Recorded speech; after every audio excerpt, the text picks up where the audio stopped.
हम किरण निधि हम एकटा आइ नचारी गबै छी अपने से बनेलहुँ हाँ तो सुनू जरूर नीक लागत तो कमेंट करब लाइक करब।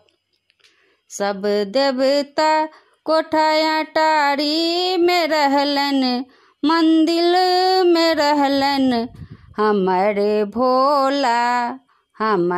भोला बीच जंगल में बैसलन हमारे भोला बीच जंगल में बैसलन हमारे भोला बीच जंगल में बैसलन।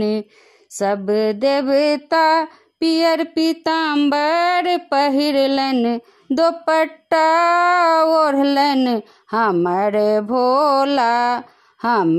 भोला मृग छाला लपटलन हमारे भोला मृग छाला लपटलन हमारे भोला बीच जंगल में बैसलन हमारे भोला बीच जंगल में बैसलन।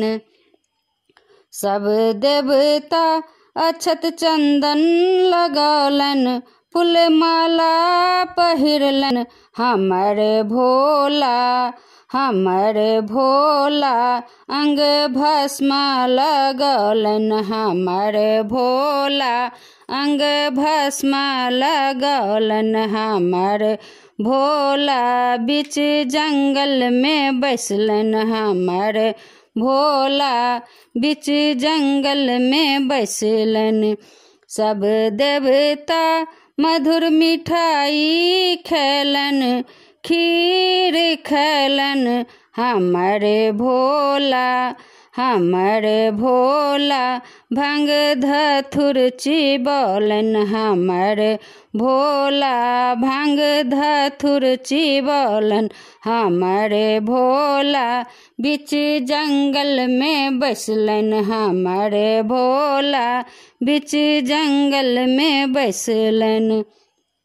सब देवता ढोलक मजीरा बजलन बीना बजलन हमारे भोला डमरुआ बजलन हमारे भोला डमरुआ बजलन हमारे भोला बीच जंगल में बैसलन हमारे भोला बीच जंगल में बैसलन। सब देवता हाथी घोड़ा पर चढ़लन पालकी पर चढ़लन हमारे भोला